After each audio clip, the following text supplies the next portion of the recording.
Hello, this is Paul from Senior to Scratch. Welcome back. Today I'm going to show you 3 different ways to get up and down when you're short-sided from 3 different lies.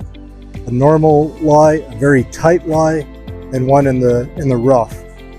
So once again, I'm going to rely upon Dan Grieve's methods of handling these different types of short game shots. So I do invite you to go to his YouTube channel and check it out. Well, right after I filmed the episode, I had the best round of my life. I shot 3 under 68. I'm not boasting, but what I do want to say is it was from the forward tees. So there was a lot of approach shots that I had recommended in my previous video on how to hit those, as well as I only missed 4 greens. And of those 4 greens, 3 of them were short-sided shots. I went up and down in 2 of them, and almost went up and down on an extremely difficult short side. So that's the content of this video. So I do recommend that you go ahead and watch the videos. I'll post the links up here. So thanks and enjoy this video. But anyways, let's take a look at these lies. This first lie is what you would call a typical fringe lie with some grass underneath. The second one is a very tight lie on dirt next to some tree roots which are sucking the moisture out of the grass. And this last one is your typical rough lie, lots of grass behind the ball, around the ball. It is kind of propped up a little bit. First thing I forgot to mention was the number 1 secret of this type of shot is to never hit one short-sided. Easier said than done, right? I mean, I must have at least half a dozen of these around. Okay, I'm somewhat here in an uphill lie with the ball above my feet. I'm not really going to take that into consideration. This is simply the release 2 that Dan teaches. This is where you need that light grip and your elbow's pretty close. And you use your body to rotate back and through with really light hands. And then the release here where the club head should be pointing at your belt buckle. So let's try this shot. So here you can see my feet are roughly 2 club head widths apart. Really light in my feel here. And my intent here is to get it probably 15 feet away and have it roll to the short-sided pin.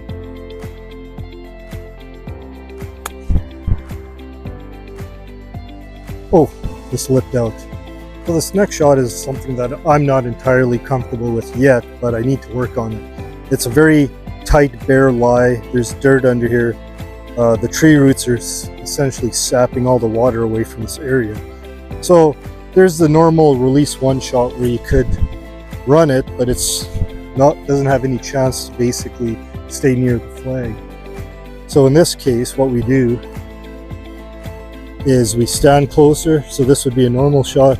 Stand closer with the toe down and sort of cut across it like that.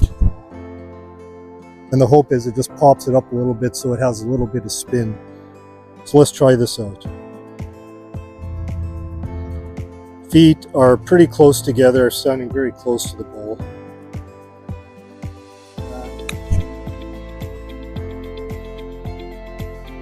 Okay, this final shot is kind of a fun one, and it kind of goes against all of the principles of the normal shot where you're supposed to have very light grip. Here you need to grip it a little bit tighter, especially on your top hand.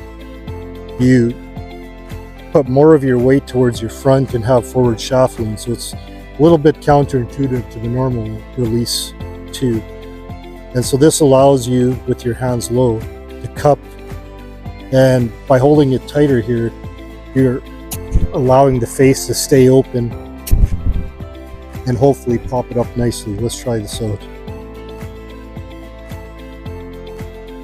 A little bit wider grip than normal. Make sure my shoulders are level and my weight is forward. And then we'll largely use the arms and the hands and not as much body. Just like that. Well, that's about all I want to say on those 3 types of shots. But remember, the first rule is to actually get the ball on the green or very close to the green. You do not want to be too chipping from these types of positions. So that's goal number one. If you're more advanced level and you want to try to have an opportunity to go up and down, a realistic opportunity, that's where you need to work on your golf IQ and develop some finesse around the greens. So thanks for watching, and we'll see you next time on Senior Discretion.